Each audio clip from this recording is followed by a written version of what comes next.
So for as long as many of you can probably remember, Hobie has always offered some type of solution to get video content in your stores on your in-store display, or available for when you go to trade shows.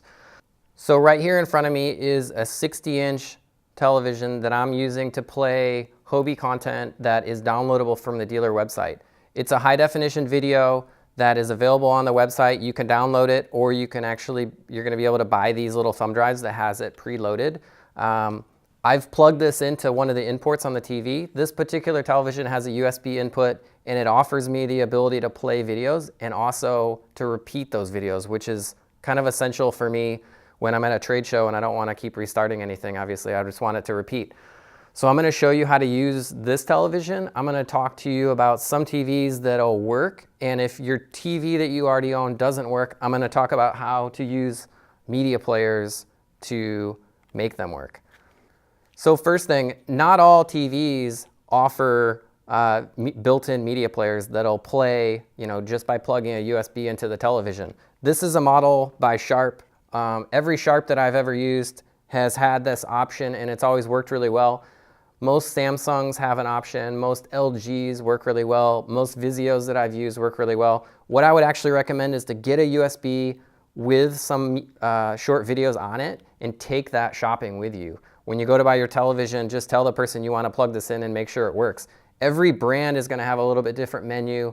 Some of them are going to be a little bit confusing, so that's going to be really great to know before you purchase your television how clean that's going to work, and make sure that the videos loop. Because if it has a USB, it'll probably for sure play photos, and it probably will play videos, but it won't necessarily offer a repeat. And obviously that's extremely important.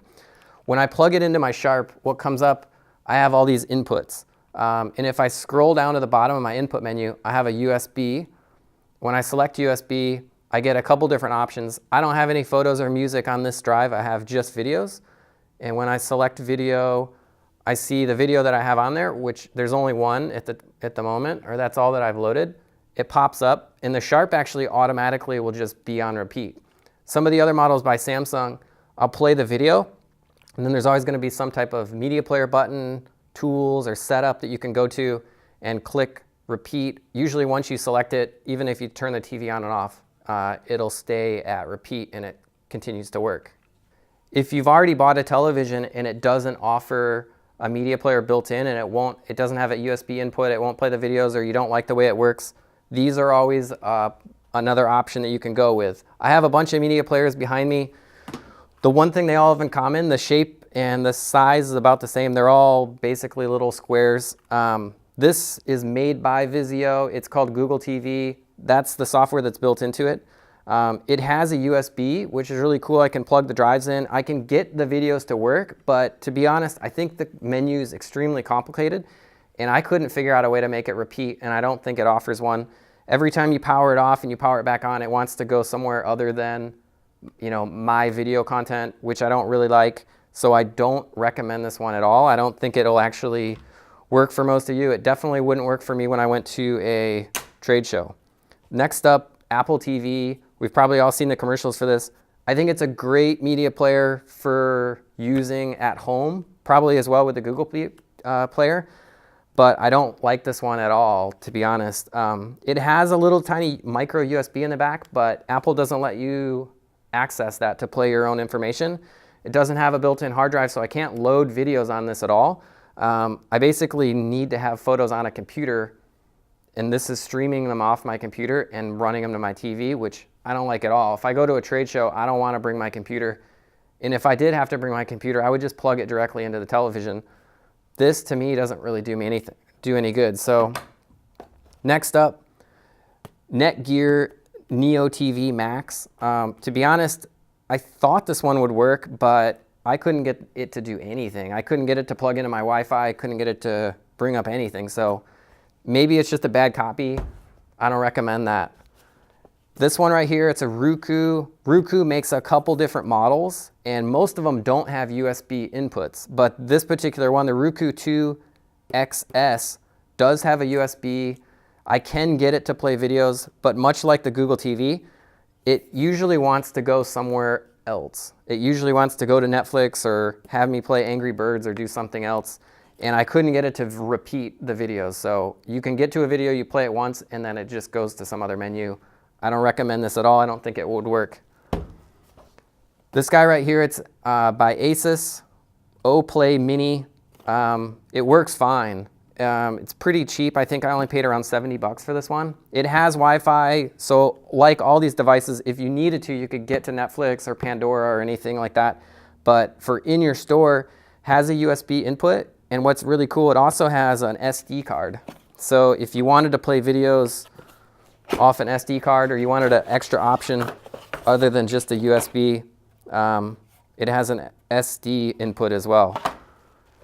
Up next, in my personal favorite, this is made by Western Digital. It's called a Western Digital TV Live.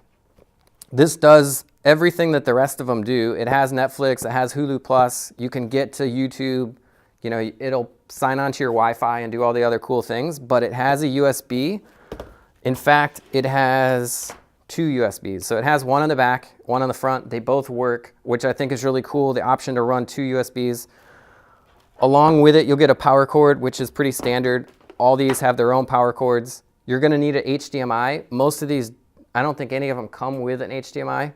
The other really cool option for this that I like is if you lose the remote, which I haven't lost yet, but if you lose the remote, or if you want to, you can use, they have an app that you can download for either Android or iOS, Apple smartphones, and you can get your smartphone as a remote. If you've lost the remote, you can use that, or if you just wanted everybody in your store to be able to use these, you could run them remotes like that.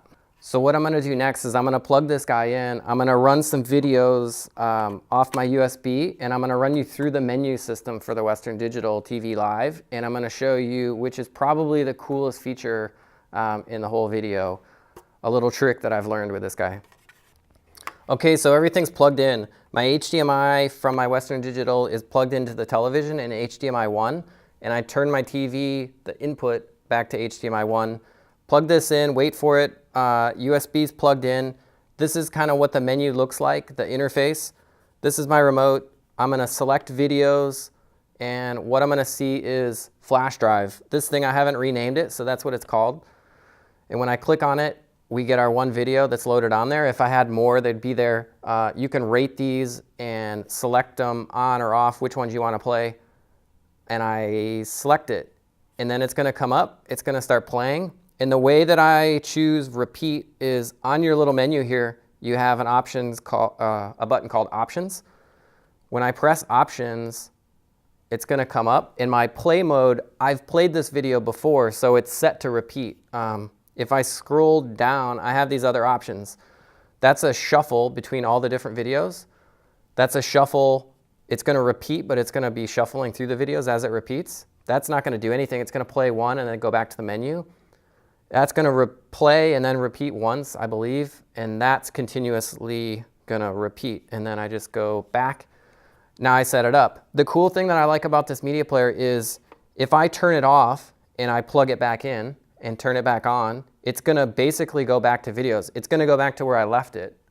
It's not gonna go to Hulu, it's not gonna go to anything else, it's not gonna get me to try to spend any more money. Basically knows what I want based on where I was before.